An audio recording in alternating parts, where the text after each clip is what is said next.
and welcome to the conversation. My name is Lisa. I have Athena and Jade with me and Adada producing the show. Now, today in news, we have... The oceans are dying. And cyborg bugs. Plus, we talk about astronaut exercise programs in space. All of that and more coming up on this episode of Tomorrow Science Experiment 1.01.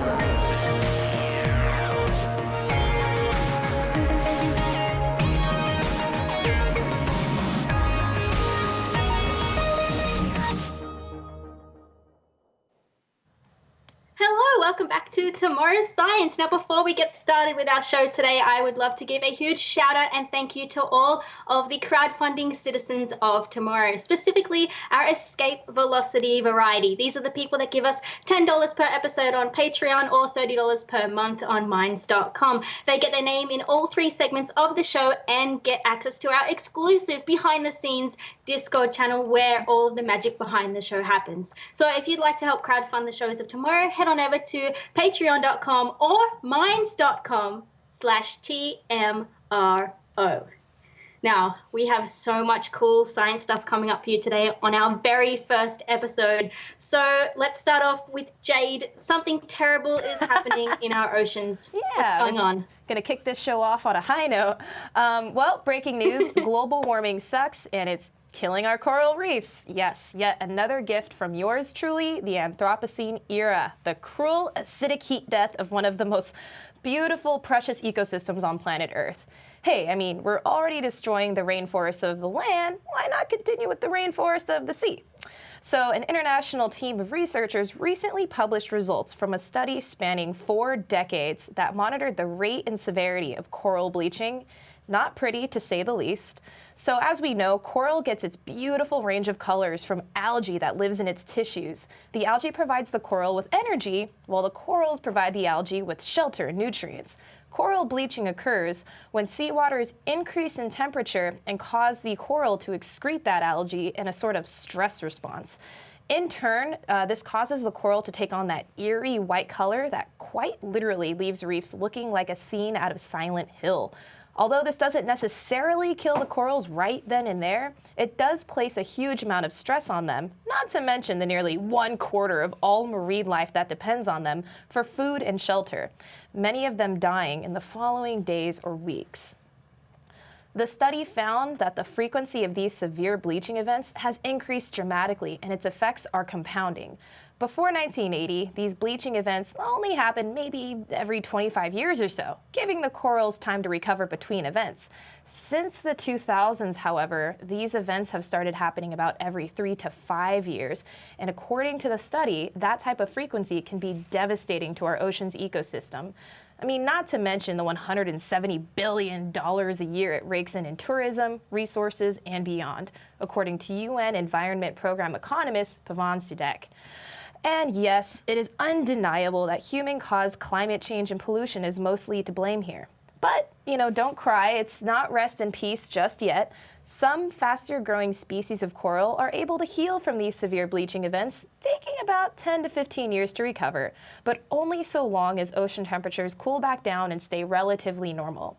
But that is something entirely up to what direction we take planet Earth in the coming years. So humans, get your S together. Let's save the coral reefs, please.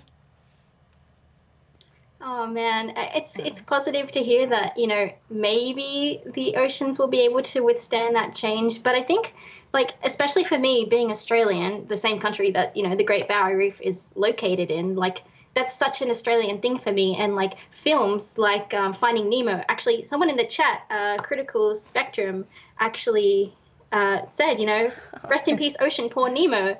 And that's what you think of when you think of the coral reef, right? The Great Barrier Reef. Mm-hmm. And that movie was so important for getting kids excited about the Great Barrier Reef and our oceans as well. So it's kind of sad that yeah, exactly. Yeah. I think all of us have kind of used that movie to really enjoy our oceans and get excited about them. So we need to look after them. But yeah, that's pretty sad. Yeah. But Athena, there's something else kind of crazy going on with some, not quite oceans and fish, but some bugs. Tell me what's going on with that. Yeah, so they're called cyborg bugs. So for a very long time, scientists have been looking to bugs to kind of develop robots after, but now they're starting to actually implant electrodes into beetles, moths, and even dragonflies. So they've always kind of used their evolution as inspiration for building robots. They've analyzed the mechanics in which different insects move to design robots after. But now they've decided to take the physical bug itself and design robotics around it and in it. So scientists have the goal of controlling where these cyborg bugs will go, for example, for search and rescue missions, to search hazardous areas that may be very dangerous for people to go to. These insects have nerve clusters called ganglia that run down the center of the body. Scientists insert electrodes into these nerve clusters and through this are able to control the movement of the insect's legs or wings. The electrodes are attached to a small backpack containing small circuits, wireless transmitters, and rechargeable battery that's glued to the insect's back. In Taiwan and Singapore, scientists add tiny cameras, microphones, and other onboard sensors to help them gather information about the environment and locate people in need of saving. These roaches that are being experimented on in Taiwan will contain infrared sensors to detect body heat from, say, a stranded person in a collapsed building. And the rescue team can locate the person's exact position and then send in a team to go get them out. However, here in the States, like at North Carolina State University, scientists are controlling their bugs, which generally are Madagascar hissing cockroaches, by stimulating their sensory organs with low voltage, which in turn causes them to engage a natural avoidance behavior. So say you stimulate the left antenna, that might make them think, or the roach think that there's an obstacle or danger coming from the left. So it causes them to go to the right, or vice versa. So instead of directly controlling the muscles of the bugs, they kind of just end up spoofing their sensors. But at the Dragonfly Eye project of Draper, they are controlling flying insects totally differently. They're using light to control where dragonflies go. Dragonflies already have natural neurons to help steer the directions in which they fly. So scientists are attempting to send a tiny current into the nerve core that would activate all the nerves around it. This approach of light activation would provide more specificity in where the bug's movements are. Lastly, it's also kind of been mentioned that these bugs can be used on the battlefield for surveillance, like in a war, which I think is kind of interesting. I also think that if you might see a bug possibly around, then you don't really know whether or not it's a cyborg bug. It might have cameras or microphones or something on it. So I'll probably watch at what you're swatting at. So yeah, that's what they're working on now. I thought that was pretty cool. Oh man, I hate cockroaches. Yeah, They're so cute though. If I cute? What? Have you ever seen like Wall-E? that, like even. Yeah, Oh, but that's true. actually no, I haven't seen the movie Wall-E, but like if I saw a cockroach, I'm just gonna freak out and like maybe I'll accidentally squish it. And actually, in the chat room, the fake Canadian said, I'm sorry, but if I need saving and I see a bug, I'm just going to squish it. And I think I would do the same thing. Yeah, that's I don't not know, funny. Jade, like, what would you do, Jade? Would you squish it? No, goodness no. Gosh, no. Wait, like just a normal cockroach or a cockroach with like machinery on it? No, like a cyborg cockroach. Oh, dude, no. I would say hi, introduce myself, and say hi to whatever is like on the other end of that, whatever it's linked up to. I mean, you know, okay, put it this way. Like if the government, if some weird dark underground government is starting to take over society, don't you want to be on their good side by welcoming their bug, their cyborg bug, their cybug, you know? That's just me though. We welcome our arachnid overlords. There you go. That's Thank so you. Yes. funny. I love these messages. Yeah, cool, Athena. That's. I feel just gross thinking about it. Anyway, moving on from the cyborg cockroaches. Yeah. The next study that I wanted to talk about was actually something that's really close to my heart, which is actually cervical cancer. So it's a cancer that female people can get. And a new study from the University of Missouri that was released in September of 2017 actually looked at whether blueberries can cure cervical cancer, like blueberries, fruit that we can all find in the supermarket. So what they did is, usually if you have cancer, you have like radiation or you might have chemotherapy, but that's not always 100% guaranteed, it doesn't always work. So they wanted to use blueberry extract and see if that kind of helped radiation therapy and made it work even better. So what they actually did is they took human cervical cancer cells and they made 4 experiment groups or 4 treatment groups to work out whether it would actually help radiation kill the cancer cells. So they took the 4 groups. One of them was the control group, and that's the one that you don't put any treatment in, you just put the cells. And then they had one group that had just radiation therapy on the cells. Then they had another group that had just the blueberry extract added, and one that had both the radiation and the blueberry extract added. And actually what they found out, which was really interesting, radiation killed 20% of the cells, which, we know that works. We know radiation can kill cancer cells. But then the blueberry extract, just by itself, killed 25% of the cancer cells, just blueberries on their own. I found that fascinating. But then when you mix them together, radiation and blueberry extract got rid of 70% of the cancer cells, which I thought was really, really cool. So it helped the radiation therapy to work better. But this isn't the only time that these researchers have used natural products to try and cure cancer or help cancer treatments a little bit better. So they actually looked at prostate cancer cells in a previous study, and they took the prostate cancer cells and they gave them a compound called resveratrol. And resveratrol actually turns out to be found in red wine and blueberries and actually red grapes as well. And so they used that to help radiation work better in prostate cancer cells. But, reality check here, guys. Should we all start drinking red wine and eating blueberries, to make ourselves not have cancer? Mm-hmm.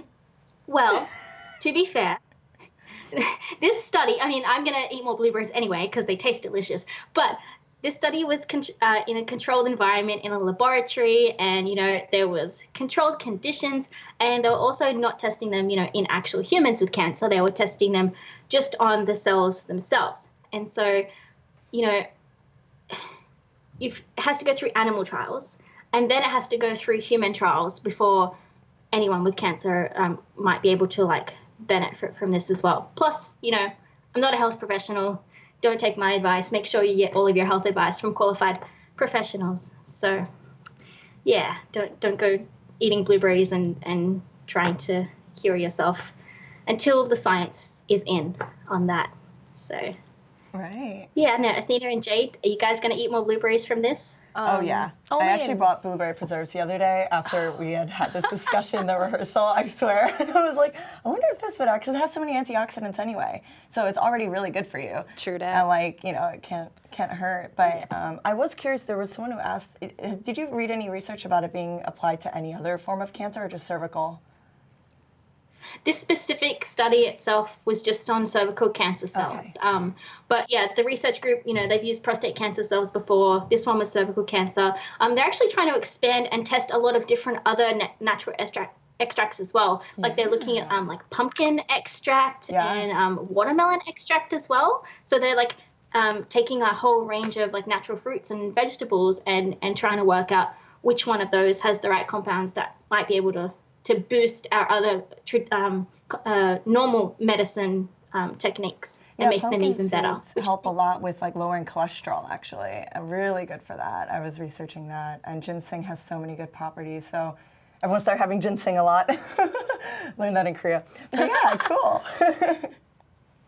Yeah, so hopefully we'll get some more ways to make our medicine better in the future by looking at all these cool ingredients. Yeah. But I think, Jade, you wanted to tell us a little bit about some more cool science communication that's been going on as well, right? So this is definitely not as terrible as the initial story I shared with everybody. This is actually quite heartwarming. And basically, I'm going to start this story off with a question. If I asked you to explain the theory of relativity very gracefully and simply, which is obviously one of the most complex topics in physics, in 3 minutes while being charming and entertaining, could you do it? What if I gave you $250,000 for it? Well, that's exactly what Well, that would help. 18-year-old. Oh, I'm sorry, what? That would help. I said, well, the money would help. Right, that's a little bit of a, totally. So that's exactly what 18-year-old Hillary Diane Andales did. She's a high school senior from the Philippines who won the highly prestigious Breakthrough Junior Challenge. This global competition invites young people from all over the world to create engaging educational videos on the science theme of their choice. 11,000 applied and Hillary's was selected. Her award-winning submission, as you can see here, features the young scientist explaining the theory of relativity and reference frames using pickup trucks, Usain Bolt, and other very clever animations. So not only did she win $250,000 in scholarship money, she also took home $100,000 to go towards her high school laboratory, as well as, and get this, this is my favorite part, $50,000 just for the science teacher who inspired her. Aw, I'm sure we could all think of a few teachers who inspired us at one point who we would love to give $50K to. At least I could think of a few people. And this is... me too. Exactly. And so this is a story very near and dear to my heart because here you have this incredibly bright young woman who is, she's female, she's minority, she's from the Philippines, and yet she's really breaking down that kind of those stereotypical barriers by being brilliant and being, just really, really on top of the whole STEM field. And then even in her acceptance speech, she encouraged other young women to pursue the sciences and to not be intimidated by it. And this is not her only video. She actually submitted a video last year where she was the People's Choice, but she didn't win the whole award. But I would definitely check her out on YouTube. She has many clever videos just like this one you're watching right now. And as to what she sees herself doing in the future, she actually wishes to pursue a humble research career in fundamental or particle physics. So keep kicking butt, Hillary. Be sure to mention us when you take home the Nobel Prize in Physics. I'll be looking out for it. That's so cool. Wow. How old was she? Such 18. a rock star. 18 years old. High school oh my senior. Gosh. That's I wasn't doing that. amazing. Wow. There's no way. I couldn't do that when I was 18. Right? Yeah, we were doing Wacky Wednesday, cartoon character day. Well, that's amazing. That's so cool. And general relativity too. That's, wow. And it's so cool to have, young people getting into science communication as well. I think that's super useful for spreading that message of the cool things happening in science to everybody as well. So props to her. She's doing great work. Yeah. Absolutely. Was she in Manila in the Philippines? Or is she here? She was Filipino descent. She lives, resides, and goes to school in the Philippines, and then she came out here to accept the prize. That's so cool. Yeah. That's amazing. Oh, love it. Yeah, super neat. So another thing that I wanted to talk about today, guys, is actually a way that engineers have been hacking cell biology to make 3D tissue structures. So a group from the University of California, San Francisco, or UCSF, in December 2017, they worked out a way to 3D print or bioprint tissues in an even cooler way. So previously, technology looks like this that you can see in this video, where you print it like a normal 3D printer, you print down the cells in layers, and you make like a template and a scaffold. But the problem with 3D printing into the direct shape that you want like that is that it's different from what happens in nature. You're just coming up with the final finished shape of like a cube shape you can see here with space for nutrients and stuff to flow around. But in nature, when an embryo is developing in the womb, it doesn't just turn straight from a bunch of cells into like a 3D shape like that. It actually kind of looks more like this image here. So it goes through stages of like folding in on itself. In nature, you might start off with a sheet of round cells like you see on the left, and then you have these special mechanical cells inside that would pull it into a bowl shape. So the traditional way to make this in the lab would be to print it directly into a bowl shape, but then all those strain forces that you can see in the bottom of the image there, those strain forces don't happen if you just already print it in the final shape. And those strain forces are really important for giving signals to the cells to know when to continue developing. So the team at UCSF figured out a brand new way to 3D print cells. What they did is they took those mechanical cells, which are called mesenchymal cells, and they printed them in particular patterns around the regular cells, like you can see here, the kind of Y-shaped pattern in the middle. And they figured that over time, those different patterns and printing the cells in different spots folded the entire structure into different 3D shapes, which all had the correct mechanical strains on the cells. And you can see the final shape is what's on the right-hand side over there. And they refer to this as 4D bioprinting because it changes over time into a 3D shape. And there's also a lot of different shapes that are made possible by this new technique. So I've got some footage here of the cells and the structure that they formed through time. So you can see all of the different shapes that were made by the researchers. All the different shapes you can see in that image there were all from printing the cells in different patterns and having the mechanical cells, the mesenchymal cells, in different spots in those patterns to form all those really, really cool different shapes, which I think is incredibly awesome. But I even have, we've got some footage here of the actual 3D structure of one particular shape. So every frame in this video is a slice through a different height or different layer of the 3D structure. And so you build it up and up and up, and it's like you're zooming out through the 3D structure of the cells, which I think is really, it's just incredible. It blows my mind that we can do this. But why is this even important? What they want to do is, like, the future goal is to improve the tissues that we grow outside the body. So if we can take people's own cells and grow them outside the body, kind of mimicking the way that they would grow in nature, then we can use them to actually screen drugs against a specific patient's disease, which I think is pretty neat. So, I mean, I don't know if you guys think this is cool as well, but I thought all those different shapes were incredibly awesome to see happening in real time. Yeah, that's just crazy too. It's cells, right? It's supposed to be like probably really, really, really, really small. Mm-hmm. That's wow. That's just incredible that we even have that type of technology. Yeah. And I think it's awesome just because it's a pretty cool example of combining engineering and biology. And then you take, these two, like you take theory and then you take, like actual application, and then you create these like super innovative materials that are really going to help people. And just seeing how intricate it is and how like just it's so beautifully elegant and yet so complicated at the same time, the way it works and evolves. And I just think it's so cool, I think it's cool that we have, like you said, taking engineering and biology and putting them together. Like, I think in the future, we're not just going to have, like, biology and chemistry and physics. Like, they're going to merge together. Like, this is the new field of bioengineering. Exactly. Like, taking two separate fields that was separate, like, 50 years ago and, like, putting them together and getting people to collaborate on things as well. Absolutely. Which is really cool. That's so cool. Yeah. Oh, my gosh, all the school systems are going to totally change. Right? It's going to be like, imagine elementary school, you can take like a class that's like 4 different sciences merged. Well, that's elementary school. It's probably really complicated, but hopefully. Wow, cool. Yeah.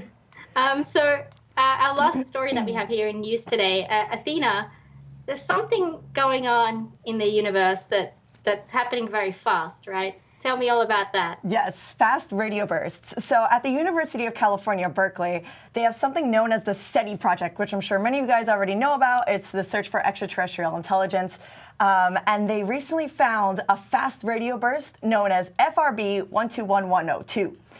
Fast radio bursts are bright, brief pulses of radio emissions coming from a very distant source, which as of now is unknown.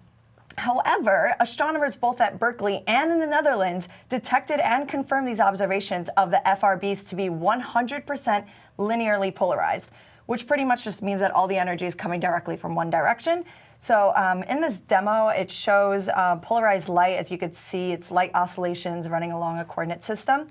Sometimes these oscillations can be emitted in many directions all at once, like with a hot tungsten light bulb. However, in this situation, they were all received coming in one direction.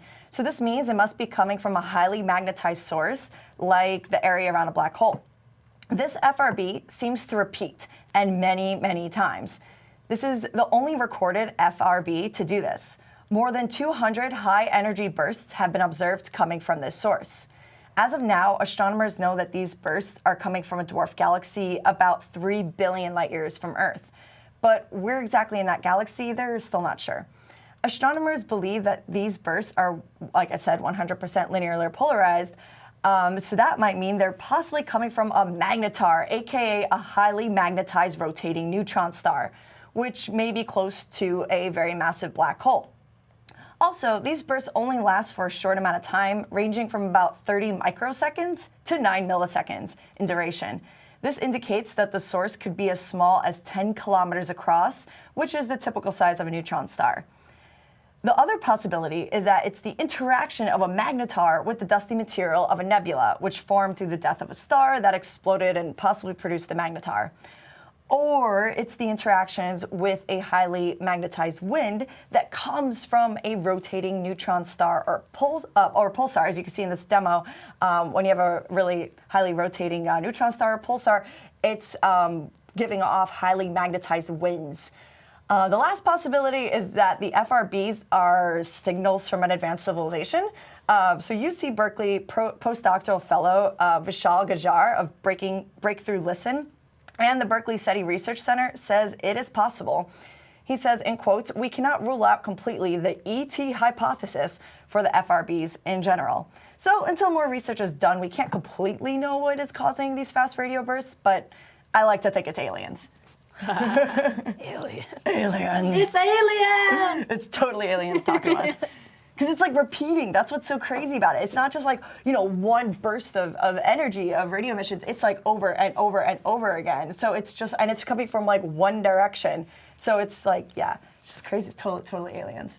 I think it is. Clearly. I feel like for me, I want to wait until we get a little more data on that and a little more scientific consensus within the community. So my opinion of whether or not it's aliens is out for now. But, maybe in a couple of years, if we're still like, we don't really have another explanation for this at the moment, then maybe I'll switch over to it's aliens camp. But, I don't know. What do you guys think? Well, I think, like you said, I think you need to be very careful about what, you say, only because, I've seen so many headlines on non-scientific publications take these, results and then run with it and be like, aliens detected, they're saying hello, what's up, extraterrestrial life, when really it's like, well, hold on, like, this is the data we have, but there are a multitude of sources that these radio bursts or other types of information that we're getting can come from. And unfortunately, like, general society, while general society is pretty savvy, like, if you're to take like a New York Times or like a big publication and spread that across the front page, like, we detected aliens, like, it's gonna kind of cause a bit of a mass panic, little bit of hysteria, and it's already kind of happened with certain publications irresponsibly reporting on this.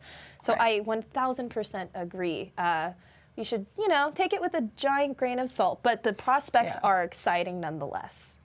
Yeah, that's why there was like 3 other possibilities that they actually were considering before even saying like it's ET. Oh yeah. Because it is a high chance that it is actually just like a neutron star or magnetar, or even like, I don't know, a supernova explosion. Magnetar. Magnetar. My new metal band. Yeah, especially since it's coming from like a dwarf galaxy 3 billion light years away. Like that's really, really far. So, it could just be. It really can just be like a pulsar, because that's how pulsars are too. It's just like it's a repeating periodic. Constantly. Yeah. So, but it's good to keep hope though. Research. Yeah, ET's out there. Exactly. Maybe somewhere.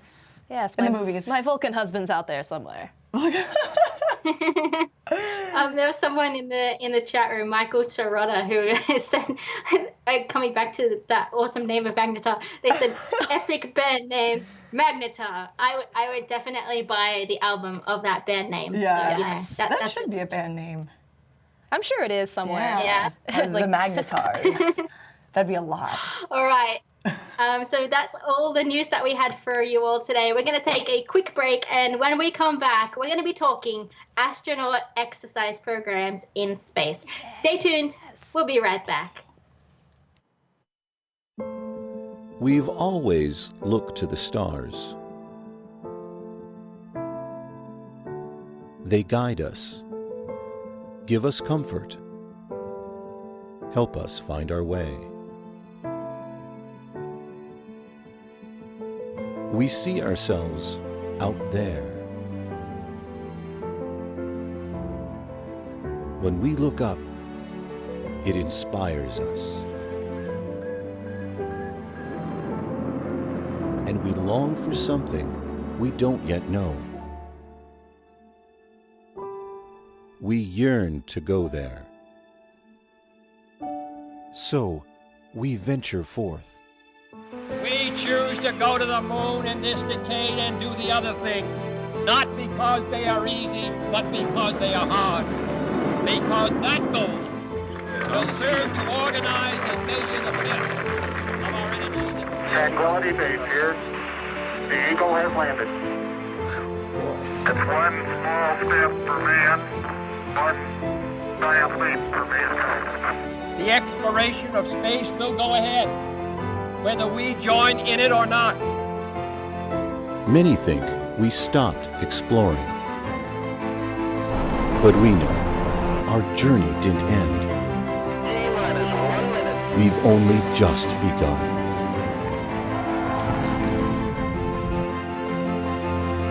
Orion is functioning perfectly at this point.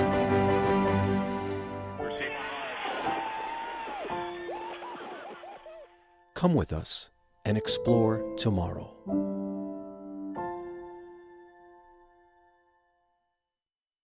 And welcome back to Tomorrow. Now, before we get into our main topic for this episode of Tomorrow Science, I wanted to give a huge shout out to all of the crowdfunding citizens of tomorrow, specifically our Escape Velocity variety, who give us $10 per episode on Patreon or $30 per month on Minds.com. And also our orbital citizens. These are the people that give us $5 per episode on Patreon or $15 per month on Minds.com. Our orbital citizens get their name in the show in the second and third segment, and they also get free worldwide shipping in our Tomorrow Swag store, as well as some other rewards too. So if you would like to help crowdfund the shows of tomorrow, head on over to patreon.com or minds.com/TMRO.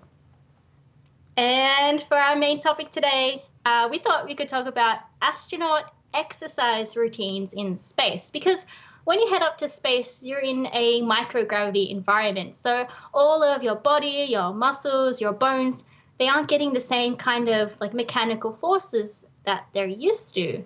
And so, that leads to a lot of different health problems that you can get while you're up there in space. I mean, you get things like muscle wastage, and your bones lose their density, a whole raft of problems with our bodies. So, I mean, I think between us, we all kind of wanted to talk about the different ways that we can overcome these problems and make sure that when we send astronauts to space, that they're actually going to be, healthy and come back and not be suffering long term for doing something that's really, really cool and for the future of humanity. So, I mean, Athena and Jade, what do you guys know about what happens to our bodies in space, and what kind of ways do you think we can kind of make sure that that's not going to happen? So this is something pretty near and dear to my heart, just fitness in general and fitness in space. My God, like two of my favorite things in the world combined into one. But yeah, no, like you mentioned, so in a microgravity environment, see, even as you're sitting here watching this show, you are actually working out because gravity is pulling you down and your bones and your muscles are actually working against that. So even just sitting here, you're technically exercising, kind of. So in microgravity, you don't get that.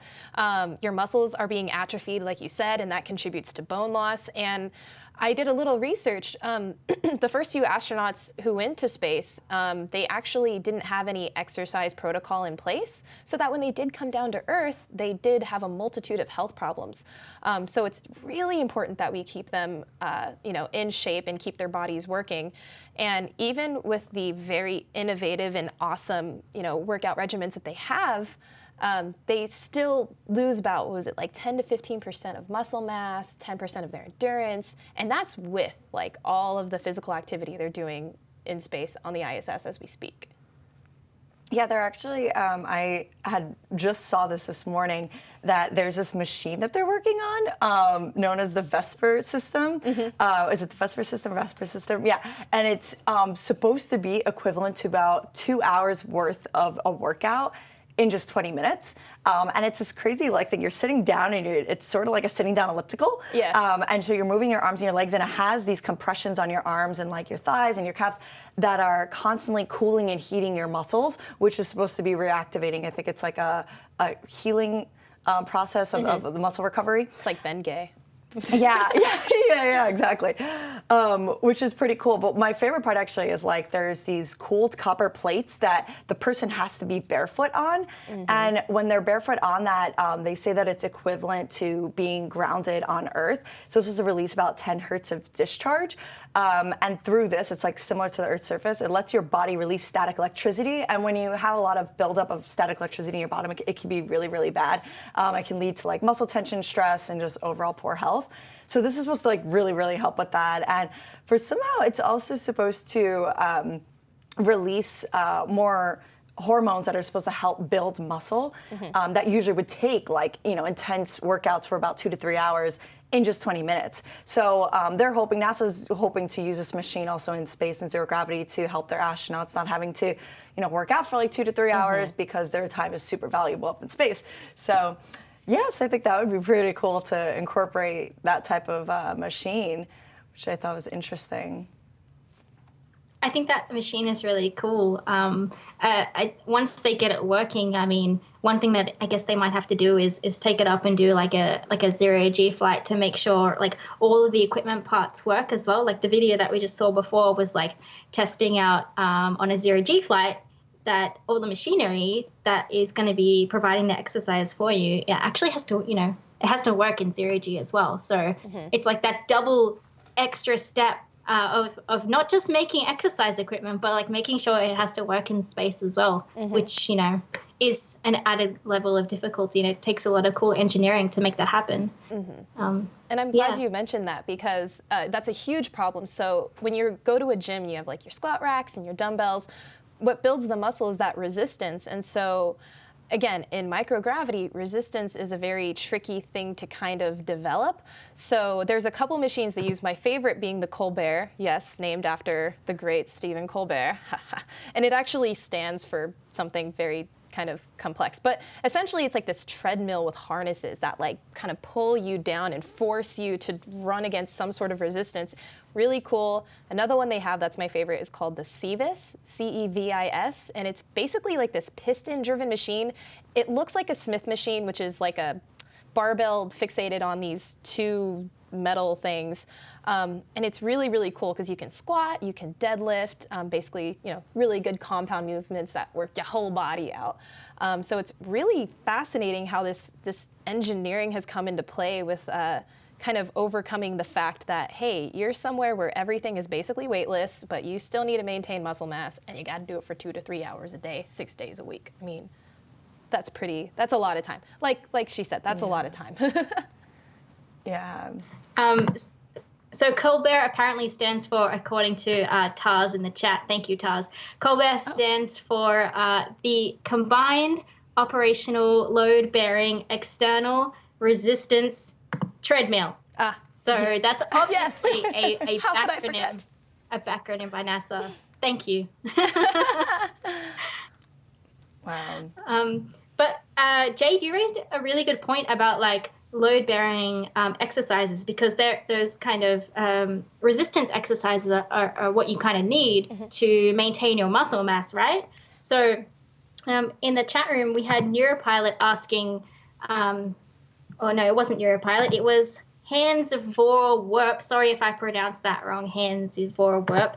And they asked, do they use like bands, like resistance bands, since weights wouldn't work? But they don't, right? Like they have the ARED machine, the Advanced Resistive Exercise Device, which like, like in this video that we can see here, right? Yeah, exactly. So how do you lift weights in microgravity?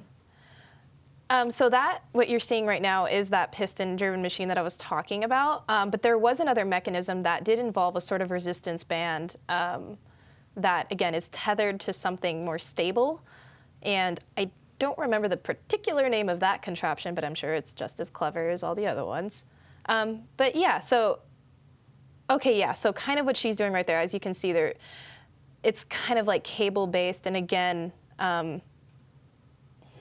another thing I did want to bring up actually is, so obviously you have microgravity, which is, makes it tricky to trigger hypertrophy or, the growing of muscles or just the maintenance of muscle mass. Another thing which is really interesting is you have to think about in normal earthbound gravity, your blood is evenly distributed throughout your body. And when you work out, let's say you're using like your bicep muscle, your body sends blood which contains plasma and nutrients and oxygen to supply those muscles. In microgravity, that's not exactly the case. Most of your blood kind of sticks around your head and your heart, and so getting blood to those areas is a lot more difficult. And I believe that is why they have to work out so much, is to make sure that they're actually getting that circulation that you need, for cardiovascular health and otherwise.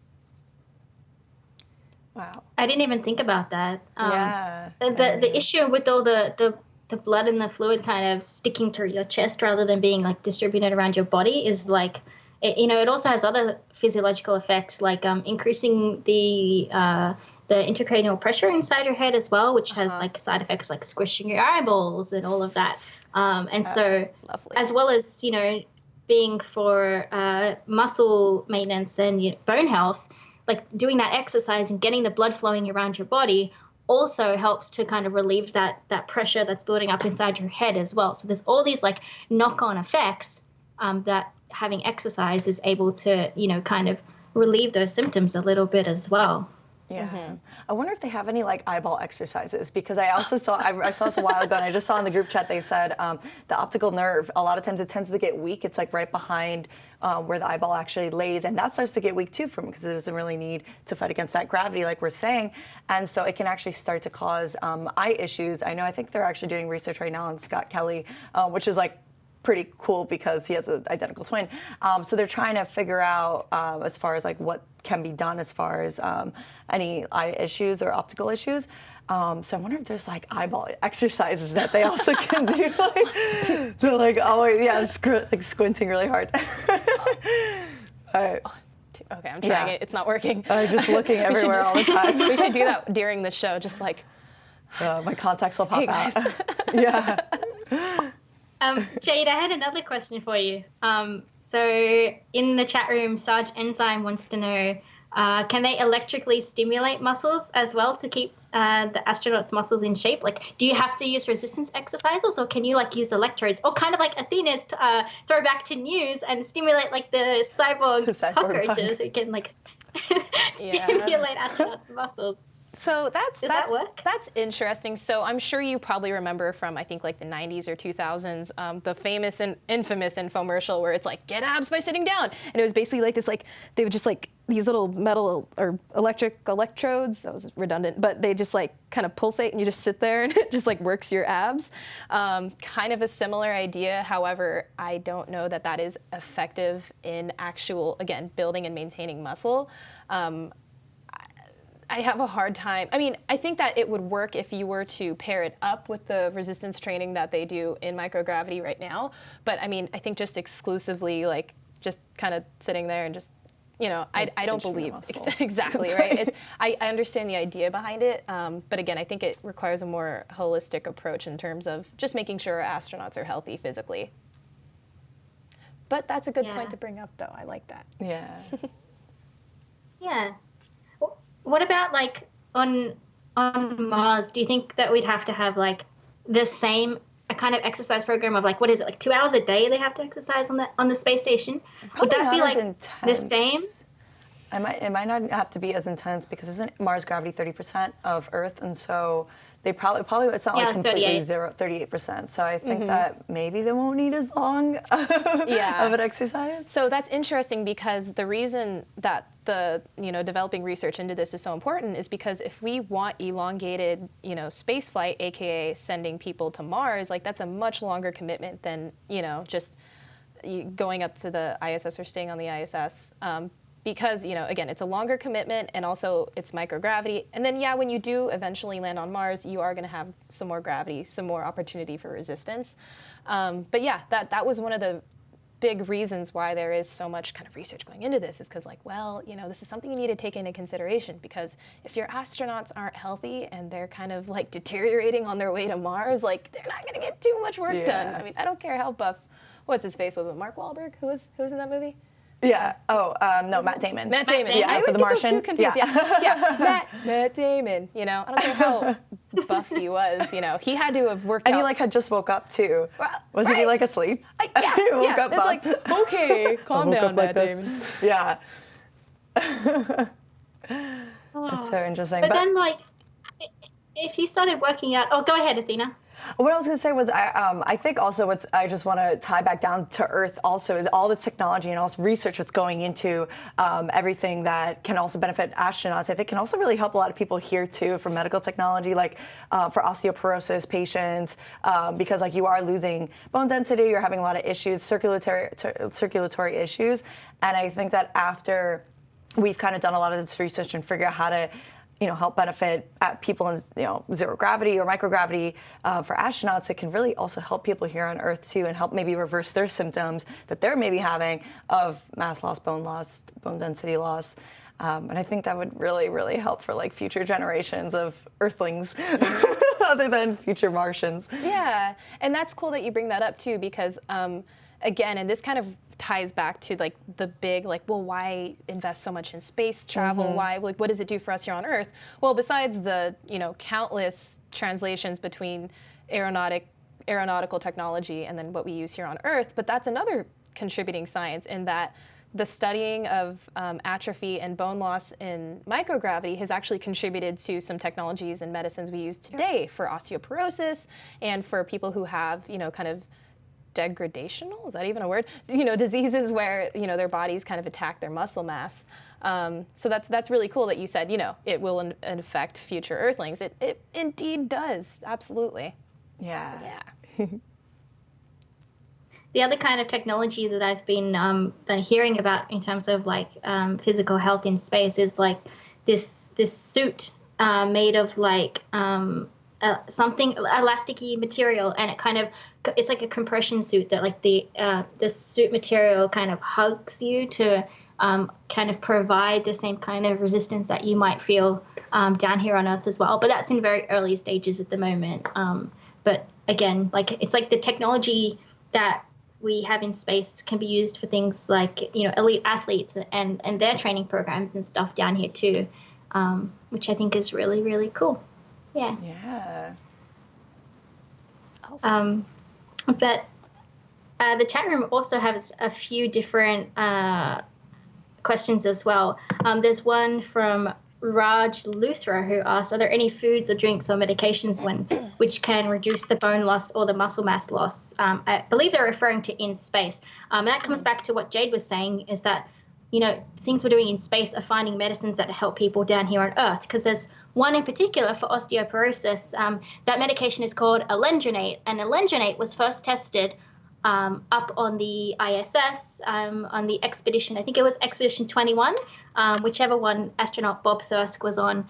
And he had to take alendronate and also do the exercise program on the ISS. And by combining the two, they actually found out that they stopped the bone density loss. So, with exercise, it had kind of slowed down that degradation, but when they combined it with the alendronate medication, it completely stayed at the same level as the bone density that he had down on Earth. So that kind of solved that problem. And now alendronate is also used down here on Earth, for old people that have osteoporosis issues as well. So that's kind of just one example of a type of space spin-off that helps people down here on Earth as well. Mm-hmm. That's so cool. I don't really know of any other medications or drinks that could help. In terms of the basic astronaut diet, so essentially it would be the same principles you'd follow here on Earth to maintain muscle, and that is just getting a good balance of your macronutrients like proteins, carbs, and fats. And I already know they have a pretty balanced diet up there in the ISS, but in terms of specifically maintaining muscle mass, you do need an adequate amount of protein, which, building blocks of everything. And so having a good amount of that along with your carbs. And again, I know that their space food's already pretty balanced, but it's interesting you said that, Lisa, about the research that they're doing into that medication that did slow down all of that degradational process. Because there's, I can't name the studies off the top of my head, but there are some other medications in development and other supplements that, like you said, really slow down the atrophy of muscles and the bone loss.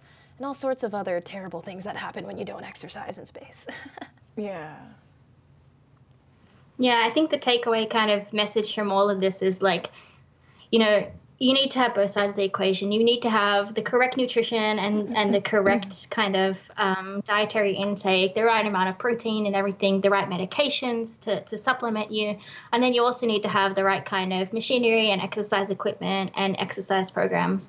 And then like taking all of those together, you know, we'll be able to use that kind of holistic approach to help astronauts on the ISS and to Mars and to beyond in the future. And if only we had artificial gravity on our spacecraft, maybe this wouldn't be such an issue. But I think we're going to wrap it up there. We're going to take a quick break. And when we come back, we're going to be introducing the three of us to all of you. So stay tuned and we'll be right back. Science. It both draws us together and tears us apart, brings discoveries to cure us and threaten us. It is neither good nor evil. It is what we decide to make of it. There is so much more to learn, and we are curious. Together, let's explore the science of tomorrow. And welcome back to Tomorrow. Now, before we get into the third segment of Tomorrow Science today, I'd love to give a huge shout out to all of the crowdfunding supporters of the show. The Escape Velocity Variety are the people who generously give us $10 per episode or $30 per month on Minds.com. And we also have our Orbital subscribers as well. These are the people who give us $5 per episode on Patreon or $15 per month on Minds.com. But there's more. We also have our suborbital subscribers who give us $2.50 per episode on Patreon or $5 per month on Minds.com. And these suborbital subscribers get their name in the third segment of the show and early access to Dark as soon as it is available and a whole bunch of other reward levels. So if you'd like to help contribute to the shows of tomorrow as well, head on over to patreon.com or minds.com/TMRO. Now, usually in the future, we're going to be looking at your comments from the previous week's show for this segment. But because this is the first show of Tomorrow Science, there is no previous show. So what we're going to do instead is give you guys a little bit of the background of each of us and, you know, a little bit about our story, why we like science and, you know, who we are. So, I mean, Athena and Jade, which one of you would like to go first? Give us a little bit of a background about your science story. Milady. Okay. Hi, everyone. So back before I even came up for on the show for an interview, I was studying astrophysics back in college. I grew up in New York, so from Brooklyn. First time I was ever in a planetarium was my high school. We actually had a planetarium, which was pretty cool. And that was the first place I learned how to track asteroids, started really getting in depth with some research in astrophysics. Went into college, it coincidentally had an observatory, which I didn't actually even know about until after I'd already gone on campus. And I started studying astrophysics there, was also split major with theater, minor in dance. And then it was pretty cool. It was the first time I had ever seen sunspots. I was looking through an H-alpha filter. So a lot of really good experience on that campus. That summer, my professor, Dr. Liu, who's like kind of my inspiration for everything in science communications, asked me to do research with him over the summer. He had a NASA space grant. So that was when I first started studying protoplanetary disks, which are PROPLIDs, which is their acronym. And they're found in like the Orion Nebula, where I was kind of doing a lot of this research, which is pretty cool. So I spent a couple years doing research on that. And then at that same time, I was pursuing a career also in theater. And I ended up getting scouted for modeling, went into that, did another career in entertainment. And for about 5 years, I ended up wanting to get back into space and science somehow, but I wasn't quite sure how. So I started volunteering all over the place in New York. I started volunteering at the Intrepid, which is where the Space Shuttle Enterprise is. And that was kind of the first time I really saw just the reaction of people's faces, kids' faces. I mean, tourists from all over the world seeing the space shuttle and seeing just science and being surrounded by like space exploration and how amazed and excited they were. And every time I told them something, like the fun facts, they just got even more excited. And I was like, I want to do this. I need to do more with this. And so I kind of just started building more. I started like a YouTube channel and started trying to create content. And I was volunteering. I went to Washington, D.C. to defend the NASA bill last year with the Planetary Society. So kind of just trying to do whatever I can, covering the March for Science in New York and then out here. And just through that, it was this huge just movement of, I feel like, it's becoming more popularized, I think, especially also a lot of realms are getting kind of tied together. Working in the fashion industry still actively, it's incredible seeing so many brands. Like Coach just had a whole brand of like their dinosaur with an astronaut helmet on it. And Chanel Paris Fashion Week 2 years ago had a model rocket ship go off at their fashion show. Versace with like stars, constellations, and everything Bill Nye the Science Guy is doing. It's just incredible how all these worlds are really tying together. And so that kind of just really inspired me to take it to the next level and start to advocate more for science outreach and working with like Columbia University back in New York. And it's just kind of all over the place, all this like volunteer work of just trying to like get more people involved in space exploration and science and everything like that. So, and now I'm here in LA. Yay. I love that you've taken like all of your work with fashion and kind of try to merge it together with explaining science and explaining space and the passion that you have for like when you see someone getting excited about at space and that kind of excitement is infectious in you as well. Like you can really tell that that's something that's really passionate about, which is really cool. Yeah, thanks. Jade, what about you? Well, following that, my goodness. So Jade Kim. So I got my first taste of science. I have always been very much a huge sci-fi fan, whether it's Star Wars, Star Trek, you name your poison.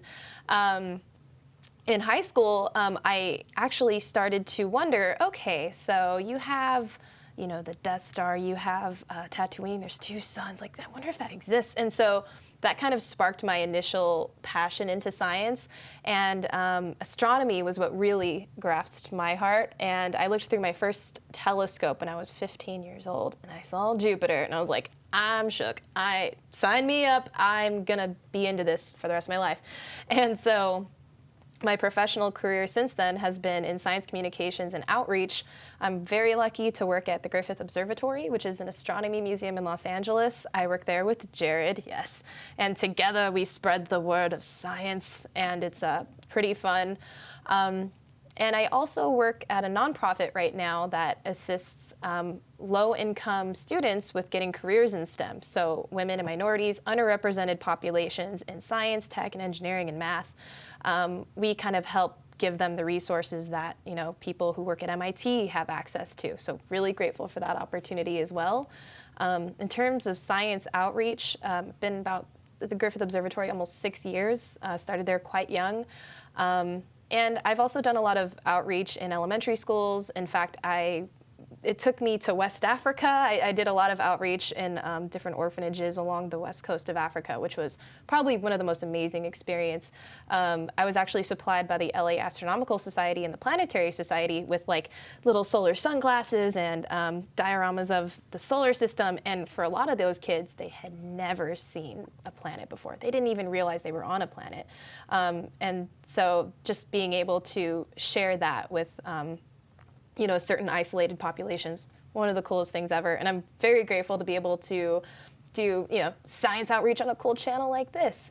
So yeah, in terms of background, I too was actually crazy enough an astrophysics major when I first entered academia, and I found that my passions did indeed lie in talking about science versus the research aspect. And so I ended up getting my degree in nonprofit public relations. So I had dreams of working for NASA, and I still do in their outreach department. Sup, NASA?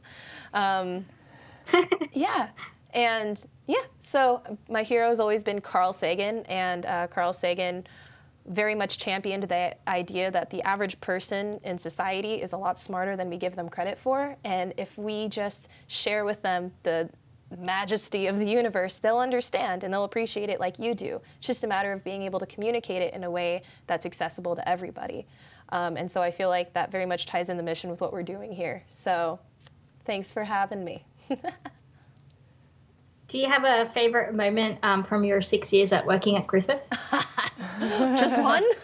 Oh, yes, okay. Oh, I've always wanted to share this. Okay, so we actually had the premiere of Cosmos with Dr. Neil deGrasse Tyson. They had their main after-party event at Griffith Observatory once upon a time. I was lucky enough to work that event.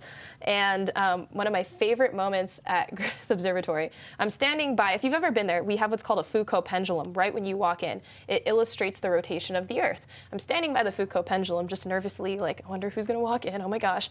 And this very tall, just lovely gentleman walks in, all smiles, all giggles, and he comes up to my colleague and I, and he immediately just starts talking to us and like messing with my colleague's tie, joking around with me, and I'm just standing there because it's Neil deGrasse freaking Tyson in the flesh, talking to me like I'm his niece, super sweet, the nicest guy ever, like holy moly. And unfortunately, I have met other notable figures in not just the science industry, but in other industries, and they're just not as nice as they are on camera, but he is genuinely a spectacular human being, and that's just one of many of my favorite moments there, but I just had to shout that out, so thanks, Dr. Tyson.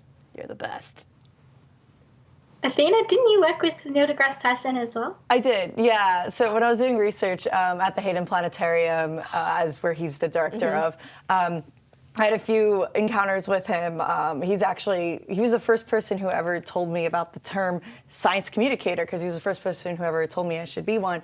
And I was like, what? I was like, I don't know what I'm doing in my life. Like, I actually met him in the middle of a breakdown, like true story.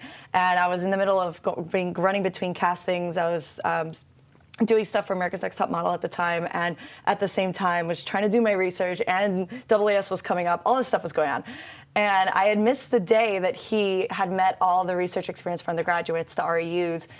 And so, because I was on a casting, and I came back the next day, and I was like, left my office, because I would spend like 9 hours a day just on the computer programming and learning how to code and teach myself Python. And I had like 3 computer screens. So I kind of just took a break from that and was eating celery and peanut butter. And of course, like the elevator doors open and it's him. And I'm sitting there like wiping off my tears. He's like, hello, I haven't met you. Tell me about all your research. And I'm just like, oh, the last thing I want to do right now is talk to Neil about my research. And long story short, I started talking about protoplanetary disks. And then I just stopped in the middle of it and was like, Neil, I can't do this. I don't know what I'm doing in my life. Like, I want to be a science communicator, but I also want to do like space, and I also want to do acting. And he's like, come into my office. And long story short, for a couple weeks, I think he was filming Cosmos at the time at the Hayden Planetarium. So he was around filming and was like, I'll be here every Friday hosting Wine and Cheese. Like, I'd love to talk with you or whatever. So he kind of advised me for a while, gave me his book on Death by Black Hole and was like, read about this. It's going to have a lot about astronomy and physics, but you're going to kind of look at life differently, more as a timeline, and really realize that there's different paths you can go down, and kind of, I don't know, he kind of just helped sort of tie everything together. And that's when I found out too, he also was a competitive dancer at the same thing, because we both trained at Alvin Ailey, and I didn't know that. And so he was a dancer, which is pretty cool. And he was like, I totally understand being torn, between 2 worlds. He was captain of his wrestling team and doing astrophysics. So that was incredible, and that was definitely like, he really helped lead me down the path that I went, and I decided to do a trial and error with the modeling industry and was like, I don't want to do this, but he's like, see what happens. If it doesn't work out, come back to school. And then, and I was like, okay. And also Dr. Lou Charles kind of gave the same advice. But that was my experience with Neil. Saw him a couple times after that for Star Talk in New York, because that's where it filmed. But yeah. I've got to just say that the chat room is going nuts over your laptop stickers, Athena. Oh, really? Vax in the chat room is saying, you're going to give him a run for most stickers on a laptop. I didn't even notice how many. Do you have a favorite sticker on your laptop? Yes, it's the Goes Over Weather Satellite, because that was the first time I ever saw a rocket launch, and it was in NASA in Cape Canaveral, and I just remember that trip is crazy. I lost like two air flights because it was changing a lot, because as incredible as rockets are, it does sometimes get delayed. And so I remember that launch, and it was like so crazy. But then we finally made it, and after many delays, I got to see it launch, and it was awesome. And it's what tells all of our weather today, which is pretty cool. But yeah, that was it's like my baby. Now it's the Go 16, because it's one of many series. And James Webb, I got to interview someone from James Webb, which was pretty cool at the Intrepid. Yeah. So okay, I'm taking moments just looking at my stickers now. Okay. Reminiscing. Let me read the group chat now. Wow. Well, I guess I should talk about myself. Yes, yes, tell us. Yes. I'm fascinated. Yes. Yeah, so for those that don't know me, I started off, let's start from the beginning. I did a Bachelor of Advanced Science. I majored in molecular biology, which is like DNA and the tiny molecules like inside cells and inside our bodies. And then after that, I did a year-long research project looking at daily hibernation in mice, which is called torpor. And then kind of like Jade a little bit, I discovered that I love science and I love science research, but I really love taking the science research that other people are doing and being able to share that story with a lot more people. And then I found out that was called science communication. So from there, I kind of took a detour. I took a bit of a break from university, and I taught science to kids at a Girl Scout camp in the US. And I started working for TMRO. We're coming up on 3 years that I've been with TMRO. Can't believe it's been that long, but yeah, nearly 3 years. And then after that, I came back and I worked for 1 year in Perth, Western Australia, for a science centre called SciTech, where I would walk around this science museum and talk to people about science and show kids some really cool demonstrations and watch their eyes kind of light up as they discover something and work out, what makes the world tick and the kind of the reasoning behind why we have these certain laws of physics and stuff. And so I decided to study that. I this year studied a Master of Science Communication Outreach. And I think we have a little bit of a video here. Sorry about the quality. But what we did in that master's degree is we traveled around Australia and we did these kinds of science shows for people all around regional and remote areas. So I'm doing a fire show here, and on the table I've got a fire, and then I'm spinning it around to create a fire tornado. So I'm disrupting the air all around the fire by using that cage and turning it into a spiraling fire tornado, which is pretty cool. And, you have to take precautions not to burn yourself. That's why we wear safety equipment. And then this one here is actually one that I encourage people to do at home. You take bicarbonate vinegar and you pour it over the top of candles, make the candles go out because it's made from carbon dioxide. It's producing carbon dioxide like a fire extinguisher. And this one here is lighting my hands on fire safely with the power of science. So yeah, I would take those demonstrations and take them touring around Australia. The program reached over 100,000 people last year, which is really cool to kind of bring that joy of science to people that maybe don't have the same resources or ability to travel into big towns to see science museums and see that kind of demonstrations and experiments in the flesh, which is, I think, a really cool program. So yeah, that's me, I guess. And I'm here on Tomorrow Science because I want to share that kind of passion with everyone else. That's so cool. That's awesome. Oh my gosh. I never thought I'd want to set my hands on fire. Yeah. I think, didn't Jared do that? Like, I saw something where he like lit his hand on fire. And I'm like, well, that's Jared for you. An air hero spike. Okay. Yeah, so Wow. I walked Jared through a couple of those steps on how to do it safely. So Jared now lights his hands on fire for science as well. Mm-hmm. For science, yes.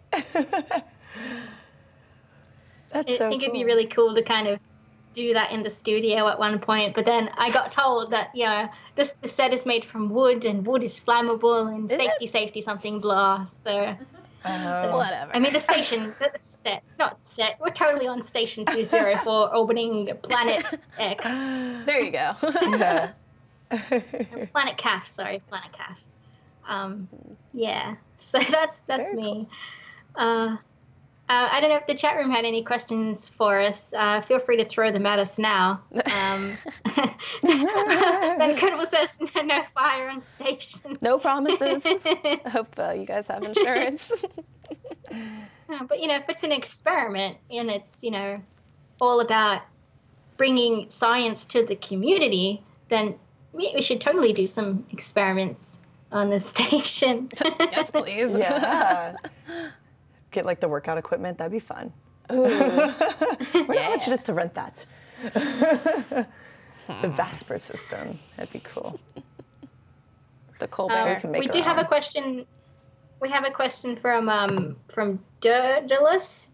Yeah, Daedalus in the chat room actually. Just to round us all out, if you had to pick the star that, in your opinion, is the most inspiring out of Star Trek, Star Wars, or Stargate, or TV or movie, which one would you guys pick? Let's finish up on picking our favorite kind of fandom that we like to associate with.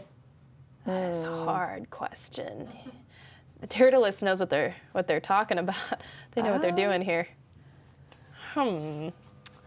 Well, I'll go first just because. Yeah, I'm trying to think about this. So Star Wars and Star Trek very close to my heart. The Gate, not so much, but I will have to say, and I'm sure this is many people's heroes, I'm gonna have to go with Spock, Dr. Spock, because not only was that character just so timeless in terms of, his philosophies and his way of looking at life and the way he composed himself, but I think it's very important, especially these days, that, the amount of composure he maintained and the amount of clarity he just kind of always exuded, and just how, logical he was. I mean, again, you look at today's day and times, that's something that's very relevant. And then the man himself, Leonard Nimoy, one of the patrons of the observatory, and just such a splendid human being, just the nicest, most kind-hearted individual, extremely articulate, very smart, just everything that Spock is and more. So rest in peace to him. So I would have to actually say that would be Spock for me. He's always been my favorite too, which is really funny because I'm rad. always saying, anytime I meet someone who's just really emotionally driven, I'm kind of like, that's great, but you need a little bit more Spock in you, and because it is that balance of the logic Exactly. that I think that a lot of just human nature tends to lack, and that's one thing I love that they always are touching on. It's just always constantly saying, you need to have a little bit more logic. You need to look at the situation differently and not be so emotionally driven. So that's literally what I was going to say too. But I also really like R2-D2 a lot, even though he's a robot. But yeah, I don't know. There's a lot of things I like about him. Princess Leia's, I don't know. There's so many good ones. Boba Fett. Hey. I know. I'm trying to think. I have a Darth Vader humidifier at home, so I also like Darth Vader. But my favorite really is Spock, though, even though Darth Vader's evil. But what about you? Yeah. Huh? Yeah, it's really easy for me. I'm a Stargate fan, and I have a Stargate tattoo on my back as well. So that solidifies it for me. 100% Stargate. But with that, I am gonna wrap up this show. I think we're done for today. So that is our show. Before we go, I'd like to thank our ground support crowdfunding supporters. These are the people that give us $1 per episode on Patreon or $1 per month on Minds.com. If you would like to get your name in the show and access to our Hangouts whenever we do those, then you can also head over to patreon.com or minds.com/TMRO. That's our show, and I hope you guys tune in next month. We're going to be live on the first Saturday of every month at 2000 UTC. That's it. See you later, everyone. See you next month. Bye, guys.